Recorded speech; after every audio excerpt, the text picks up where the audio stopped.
Welcome to బేటు news conclave HYDRAA commissioner Ranganath garu. ముఖ్యంగా మనం Telangana a decade from now అని చెప్పేసి థీమ్తో ఉన్నాం. సో ఇందులో భాగంగా హైడ్రా విజన్ నెక్స్ట్ 10 years ఎలా ఉండబోతుంది sir? First of all, I thank the organizers for inviting me to today's conclave. Hydraa next road map 10 years ఎలా ఉండబోతుందని దాని ముందు జస్ట్ దాని బ్యాక్గ్రౌండ్ క్లుప్తంగా ఒకసారి నేను అందరికీ కూడా ఒక 2 minutesలో చెప్తాను. హైడ్రా అనేది మీ అందరికీ తెలుసు, Hyderabad disaster response asset protection agency. ఇది డ్యూయల్ ఆబ్జెక్టివ్స్ ఉంటుంది. ఒకటి disaster management or disaster response అనే దాన్ని ఒక ప్రైమ్ ఆబ్జెక్టివ్, అసెట్ ప్రొటెక్షన్ ఉంటుంది. ఈ రెండు కూడా కలిపి అంటే డిజాస్టర్ మేనేజ్మెంట్లో అసెట్ ప్రొటెక్షన్ చాలా కీలకం. అంటే చెరువులు, నాలాలు, పార్కులు, లేకపోతే ఇట్లా మన రోడ్స్ ఇవన్నీ కూడా ఎంక్రోచ్ కాకుండా వాటిల్ని మనం గనక ఎంక్రోచ్ కాకుండా చేస్తే గనక డెఫినెట్గా that mitigates a disaster or that prevents disaster.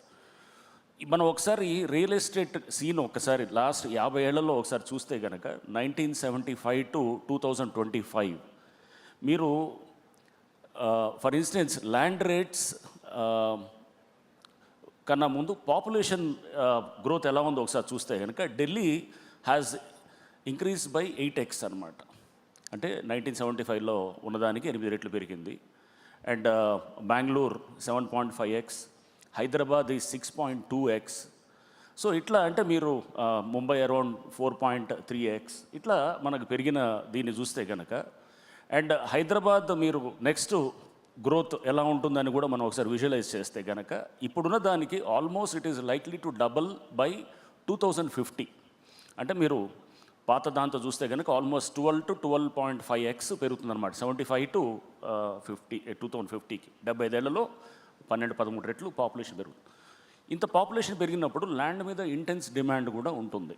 Land intense demand కూడా మీరు చూస్తే కనుక 100x to 500x పెరిగిందనమాట ల్యాండ్ రేట్స్ 1975 to 2025 మధ్యలో. అంటే 500 రెట్లు.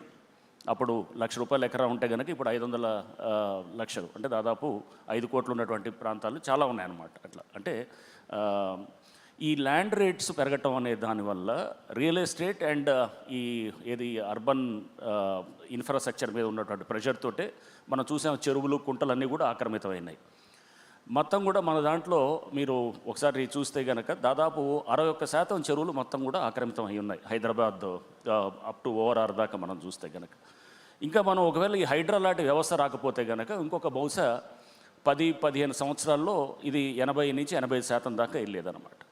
సో ఈ చెరువులు, నాలాలన్నీ మనకి ఎంక్రోచ్ అవ్వటంతో మనకి ఇప్పుడు చూస్తున్నాము ఈ చాలా వాటికి మనకు ఉన్నటువంటి అర్బన్ ఫ్లడింగ్ ఇట్లా వాటికి వస్తుంది.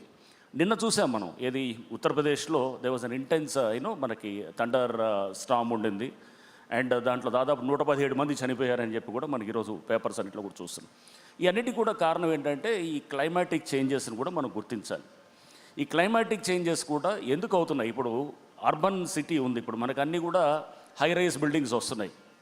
హై రైజ్ బిల్డింగ్స్ చాలా చోట్ల కూడా మనకి ఈ ఏది హై రైజ్ బిల్డింగ్స్ వచ్చినప్పుడు కాంక్రీటైజేషన్ విపరీతంగా పెరుగుతుంది అనమాట. అంటే అంత రోడ్డు అంత మొత్తం ఎక్కడ చూసినా కాంక్రీటే ఉంటుంది.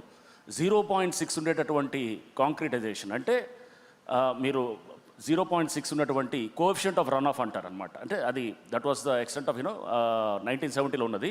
ఇప్పుడు 0.98 అంటే 100 లీటర్లు వర్షం పడితే 2 లీటర్లే ఇంకుతుంది అనమాట దీంట్లో గ్రౌండ్లోకి. గతంలో దాదాపు 40 లీటర్లు మనకి ఇంకేటటువంటి పరిస్థితి ఉండేటువంటిది. ఇప్పుడు ద ఎక్స్టెంట్ ఆఫ్ కాంక్రీటైజేషన్ అంటే కోఎఫిషియంట్ ఆఫ్ రన్ ఆఫ్ అంత ఉందన్నమాట. సో మీ గ్రౌండ్ వాటర్ డిప్లీషన్ ఉంటుంది, నీరు దొరకదు, వరదలు వస్తాయి, ఇంటెన్స్ వెదర్ చేంజెస్ కూడా మీకు షార్ట్ ఇంటెన్స్ వెదర్ ఈవెంట్స్ అనేది ఇప్పుడు చాలా ఫ్రీక్వెంట్ అయిపోయినాయి అనమాట. అంటే మీరు చూస్తున్నారు, నిన్న చూసారు థండర్ స్టార్మ్స్ వచ్చి ఒకేసారి అది వెస్టర్న్ డిస్టర్బెన్సెస్ తోటి ఇంపాక్ట్ తోటి మొత్తం అంటే ఎక్కడ చూసినా గ్రీనరీ లేదు, లేకపోతే చెరువులు లేవు, లేకపోతే మనకు ఉన్నటువంటి ఈ గ్రీన్ అండ్ బ్లూ ఇన్ఫ్రాస్ట్రక్చర్ అంతా కూడా మొత్తం కూచించుకుపోయిందన్నమాట. ఈ నేపథ్యంలో ఇప్పుడు హైడ్రా అనేది చాలా ఆవశ్యకతను గ్రహించి ప్రభుత్వం, గవర్నమెంట్ ఆఫ్ తెలంగాణ చాలా పవర్స్ని కూడా దీనికి ఇస్తూ, అంటే వివిధ చట్టాల ద్వారా, జిహెచ్ఎంసీ యాక్ట్ ద్వారా, ఇరిగేషన్ యాక్ట్ ద్వారా, ఇంకా ఇతర మున్సిపాలిటీస్ యాక్ట్ ద్వారా, అట్లనే ఫైర్ సర్వీసెస్ యాక్ట్ ద్వారా, ఇట్లా ఇతర చట్టాల నుంచి అన్నింటిని కూడా మొత్తం చేసి దాన్ని ఒక సంస్థలో దీన్ని మొత్తం సెంట్రలైజ్ చేయడం అనేది జరిగిందనమాట. సో ఈ నేపథ్యంలో మనం ఇప్పుడు చాలా చెరువులు ఇంతకుముందు కూడా చేశారు, నేను కాదనేది, మనం ఇప్పుడు మేము చెరువులు తయారు చేస్తున్నాం. గతంలో చేసిన వాటిల్లో చూస్తే కనుక ఎప్పుడు ఎంక్రోచ్మెంట్స్ మీద ఎవరు పోయింది ఎక్కడ లేదు. బెంగళూరుకి మేము 2024 హైడ్రా ఫామ్ చేసిన తర్వాత మేము బెంగళూరుకి వెళ్ళాము స్టడీ చేద్దామని చెప్పేసి. అక్కడ ఎందుకంటే చెరువుల పునరుద్ధరణ అనేది 2007-8 నుంచి జరుగుతుందన్నమాట. వెళ్తే అక్కడ చూసినప్పుడు మాకు అర్థమైంది ఏంటంటే అక్కడ దాదాపు గత 15-20 ఏళ్ళ నుంచి జరుగుతుంది, ఒక పర్వాలేదు ఒక లెవెల్లో జరుగుతుంది. అక్కడ అర్థం చేసుకున్న తర్వాత ఇక్కడికి వచ్చి మేము దీన్ని రీజునేషన్ ఆఫ్ లేక్స్ స్టార్ట్ చేసిన తర్వాత బెంగళూరు టీం అంతా వచ్చారు. అక్కడి నుంచి వాళ్ళ చీఫ్ ఇంజనీర్స్, ఈఎన్సీలు చాలామంది వచ్చారు. వచ్చి మీరు ఎలా చేస్తున్నారు ఎంక్రోచ్మెంట్స్ రిమూవల్ అని అడిగారు. We said the pattern which we are adapting. అన్నిటికన్నా అతి క్లిష్టమైంది, కష్టమైంది ఎంక్రోచ్మెంట్స్ తీయటమే. చెరువుల పునరుద్ధరణ గతంలో కూడా చేశారు, చాలామంది జరిగినాయి చాలా చెరువులు.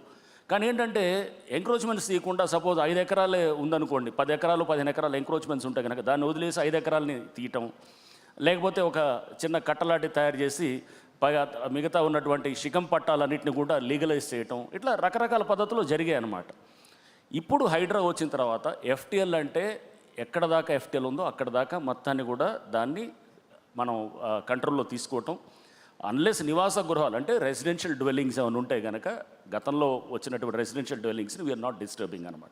అదర్ దెన్ రెసిడెన్షియల్ డ్వెల్లింగ్స్ మేము we are trying to see that మొత్తం లేక్ ఏరియాని ఎంతవరకు మనం రిజ్యూనేట్ చేయడానికి వీలుంటే అంతవరకు ఎంక్రోచ్మెంట్స్ని తీసి చేస్తున్నాం అనమాట.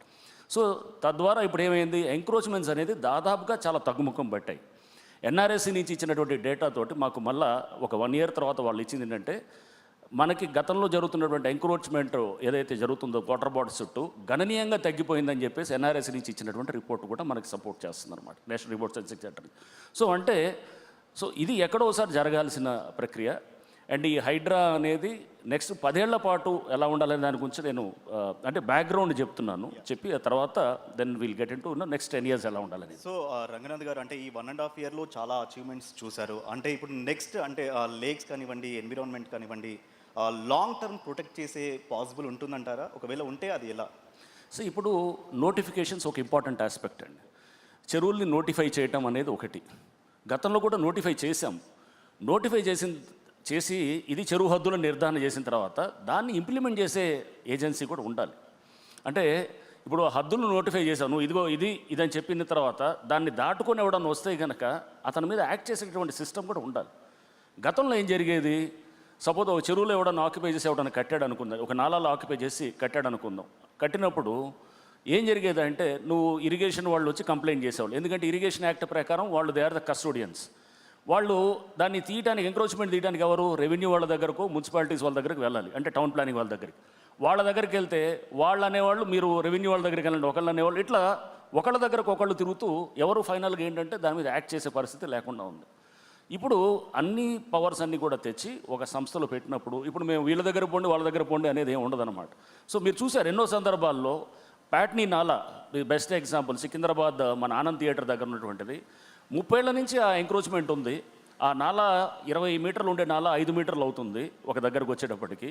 దానివల్ల పైన 27 కాలనీలు ముంపుకు గురవుతున్నాయి. మోర్ దెన్ 150,000 మంది దానివల్ల సఫర్ అవుతున్నారు. బట్ ఏంటంటే nobody is trying to bell the cat. పిల్లికి గంట కట్టేది అనేది ఏ సంస్థ జరగట్ల.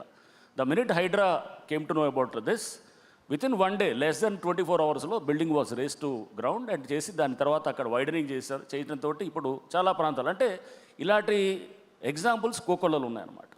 సో మనం ఒక సంస్థకి పవర్స్ ఇచ్చి ఆ సంస్థకి కనుక ఇనిషియల్గా హికప్స్ ఉంటాయి, డెఫినెట్గా there was lot of resistance, public కూడా క్లియర్గా అర్థం కాలేదు, రియల్ ఎస్టేట్ అంతా కూడా దీని ద్వారా ఏది ఇంపాక్ట్ అవుతుంది అనేటటువంటిది ఒక నెరేటివ్ కూడా డెవలప్ అయింది.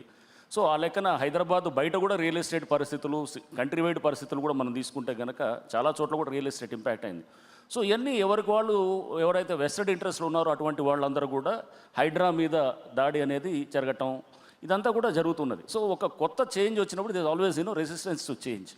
సో దాన్ని we could you know face that whatever uh critical times అన్నింటిని తీసుకొని ఇప్పుడు హైడ్రా స్టెబిలైజ్డ్ పాత్లోకి వచ్చింది. చాలా కేసులు కూడా ఈ క్రమంలో పడ్డాయి, హైడ్రా మీద పడ్డాయి, కాదనట్లేదు. Best example is that Bathukamma Kunta అనేది దాని మీద సరే అది కోర్టు పరిధిలో ఉన్నది, దాంట్లో మేము కంటెంప్ట్ కూడా ఉన్నది. బట్ ఏంటంటే పాత డేటాతోటి మీకు మేము రిలీజ్ చేసాం కూడా, శాటిలైట్ డేటాని 1970లో సర్వే ఆఫ్ ఇండియా మ్యాప్ని సూపర్ ఇంపోజ్ చేసాం, గూగుల్ ఎర్త్ మీద సూపర్ ఇంపోజ్ చేసి మా జిఐఎస్ టీమ్ తోటి దాన్ని సూపర్ ఇంపోజ్ చేస్తే స్పష్టంగా అక్కడే పడుతుంది. అట్లానే నాసా సంబంధించిన ల్యాండ్సాట్ అనే శాటిలైట్ తీసిన ఇమేజెస్ని కూడా తీసుకొని దాన్ని 1980స్లో 1990స్లో బతుకమ్మ కుంటని తీసుకున్నటువంటి ఆ ఇమేజెస్ని ప్రజెంట్ గూగుల్ ఎర్త్ మీద సూపర్ ఇంపోజ్ చేస్తే కూడా ఎగ్జాక్ట్గా అక్కడే పడుతుంది. అంటే there is a water body అనే స్పష్టం. Irrigation notification, irrigation map irrigation department వాళ్ళు 1970లో గెజెటర్ నోటిఫికేషన్ ఇచ్చారన్నమాట. దాంట్లో స్పష్టంగా అక్కడ బండ్ ఉన్నట్టు, కట్ట ఉన్నట్టు, అవన్నీ కూడా చెరువు ఉన్నట్టు అక్కడ ఎవరిని అడిగినా కానీ పెద్ద వయసు ఉన్న వాళ్ళు ఎవరైనా చెప్తారు. సో ఈ నేపథ్యంలో రకరకాల కోర్టు కేసులు కూడా ఎదుర్కోవాల్సిన పరిస్థితి ఉన్నది. ఎందుకంటే చాలామంది దీంట్లో భూమిలో పట్టాలు ఉన్న వాళ్ళు ఉండొచ్చు, శిఖం పట్టాలు అనవచ్చు, రెగ్యులర్ పట్టాలు ఉన్న వాళ్ళు ఉండొచ్చు. వాళ్ళందరూ కూడా తప్పకుండా వాళ్ళ రైట్స్ కోసం వాళ్ళు చట్టపరంగా వాళ్ళు చేసేదాన్ని మేము దాన్ని తప్పట్టేది ఏముండదు, లీగల్ రైట్స్ ఉంటాయి. దీన్ని కూడా హైడ్రా ఎదుర్కొంటుంది. లీగల్ ఇష్యూస్ వస్తాయి నెక్స్ట్ 10 ఇయర్స్లో. అట్లానే దీంతోపాటు నోటిఫికేషన్స్ చేయటం ఉండాలి, బౌండరీస్ హద్దులు నిర్ధారించడం చేయాలి, డిజాస్టర్ మేనేజ్మెంట్కి కావాల్సినటువంటి ఒక ఏదంటే మనకి ఫ్లడ్ మోడలింగ్ కూడా తయారు చేయడానికి కూడా Hydraa we are working on that. So flood modelling చేసి ఎంత వర్షాలు వస్తే కనుక ఏ ప్రాంతాలకి ఎక్కడ ఏ మోతాదులో ఉంటుందనేది కూడా ఇది ఉంటుంది. పార్కులు కూడా మనం 100 పార్కుల్ని we could take it back. దాదాపు మోర్ దెన్ 130 పార్క్స్ని ఏదైతే కనుక ల్యాండ్ గ్రాబర్స్ కొట్టేయాలనుకున్నారో వాటిని తీసుకొని అవన్నీ మళ్ళీ అది వెనక్కి తీసుకొచ్చి ఇప్పుడు ఆ పార్క్స్ని కూడా మనం డెవలప్ చేయడానికి కూడా ప్లాన్ చేస్తున్నాం. అంటే lot of vegetation can come up. And దీంతోపాటు అంటే 80,000 కోట్ల ఆస్తులకు అంత దాని వాల్యూ ఉన్నటువంటి 2,100 ఎకరాలని HYDRAA could take it back. And మాకున్నటువంటి సమాచారం 10 లక్షల కోట్ల పైన ఆస్తులు ఇవన్నీ కూడా ఎంక్రోచ్ అయ్యి ఉన్నాయి అనేటటువంటిది ఈజ్ ద ఇన్ఫర్మేషన్ అనమాట. సో ఇంకా ఎక్కువ ఉండొచ్చు కూడా, ఇంకా దీంట్లో ఎండోమెంట్ ల్యాండ్స్, వక్ఫ్ ల్యాండ్స్ ఇట్లాంటి కలిపితే ఇంకా ఎక్కువ ఉండొచ్చేమో కానీ, but this is the you know ఉన్నటువంటి సినారియో. ఇవన్నీ కూడా ప్రజల భూములు, ప్రజల ఆస్తులు. ఇది ఎవరో కొంతమంది స్వార్థపరులు, భూ కబ్జాదారులు వాళ్ళ చేతుల్లో ఇది వాళ్ళ కబందాస్తాలో వాళ్ళు ఉన్నదాన్ని వెనక్కి తీసుకురావడానికి హైడ్రా కృషి చేస్తూ ఉంటుంది. So this is the long term. ఇది నోటిఫై చేయాలి, నోటిఫై చేసిన ఊరినే రూల్స్ నోటిఫై చేయడం కాదు, దాన్ని ఇంప్లిమెంట్ చేయాలి. గ్రౌండ్ మీద ఇంప్లిమెంట్ చేసి దానికి కావాల్సిన పవర్స్ని తీసుకోవాలి. సో లేక్స్ని రిజ్యూనేట్ చేయాలి. ఎన్ని లేక్స్ మీరు జస్ట్ ఇమాజిన్, మీరు 1300 లేక్స్ ఉన్నాయి హైదరాబాద్లో, 1360 లేక్స్, ఇది క్యూర్ రీజియన్ దాకా అంటే ఔటర్ రింగ్ రోడ్ దాకా. ఈ 1360లో ఓన్లీ 700 అండ్ ఆర్డ్ చెరువులే నోటిఫై అయినాయి అనమాట. అంటే ఆన్ రికార్డ్ వచ్చినాయి. 600 చెరువులు అసలు రికార్డు మీదే లేవు. అంటే అసలు అది సర్వే ఆఫ్ ఇండియా మ్యాప్లో ఉన్నాయా లేకపోతే విలేజ్ కెడస్ట్రల్ మ్యాప్లో ఉన్నా కానీ కూడా అసలు రికార్డు మీదకి రాలేదు. సో దాన్ని కూడా రికార్డు మీదకి తీసుకొచ్చి అవి కూడా కాపాడుతూ చిన్న చిన్న 5 ఎకరాలు 10 ఎకరాలు ఉన్న చాలా చెరువులు, కుంటలు ఉన్నాయన్నమాట. అన్నింటినీ కూడా వెనక్కి తీసుకుంటూ మనం ఈ క్రమంలో చేస్తే కనుక ఈ లేక్స్ అన్నింటినీ మనం డెవలప్ చేస్తే కనుక జస్ట్ ఇమాజిన్, ఇప్పుడు లేక్ అనే దాన్ని మేము ఊరినే ఒక చెరువులాగా చూడలేదు. అంటే జస్ట్ అదే అక్కడ పార్కుని డెవలప్ చేస్తున్నాం, పిల్లల ప్లే ఏరియాస్ డెవలప్ చేస్తున్నాం. ఇంతకుముందు మనం చూసాం సనాతన ధర్మ గురించి మన వాళ్ళు చక్కగా చెప్పారు పెద్దలు.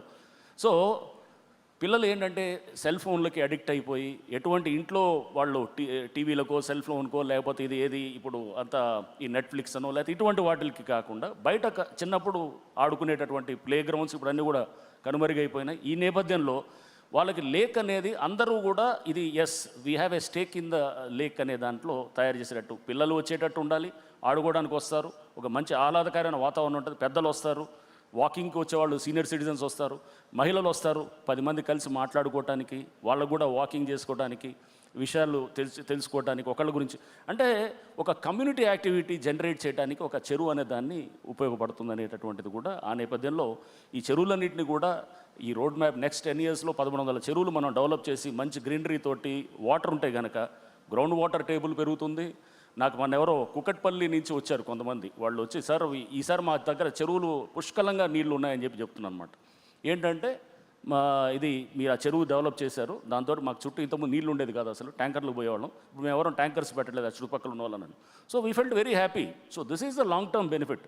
మీకు గ్రౌండ్ వాటర్ లెవెల్స్ పెరుగుతాయి, ఎన్వైరన్మెంట్ బాగుపడుతుంది, ఈ కబ్జాలు ఇవన్నీ కూడా నియంత్రించడం జరుగుతుంది. అండ్ నెక్స్ట్ దీంతోపాటు మనకి వాతావరణంలో మార్పులు వస్తాయి. The basic culture it self undergoes change అనమాట. మన బేసిక్ కల్చర్ ఏంటంటే భూములు కొట్టేయటాలు, లేకపోతే ప్రభుత్వ భూములైనా ఒక సర్వే నెంబర్ చూసి ఒక దగ్గర కట్టటాలు, ఒక దగ్గర పర్మిషన్ తీసుకొని ఇంకో దగ్గర కట్టటాలు, ఇవన్నీ they are being now fine tuned అనమాట. అంటే ఒక బెటర్ డైరెక్షన్లో సొసైటీ మూవ్ అవ్వటానికి హైడ్రా అనే సంస్థ ఏదైతే ప్రభుత్వం తీసుకొచ్చిందో ఇది దోహదపడుతుందని చెప్పి నేను అనుకుంటున్నాను. Thank you so much Ranganath గారు మన బయట న్యూస్ కాంక్లేవ్లో పార్టిసిపేట్ చేసింది. Thank you sir. Thank you అండి.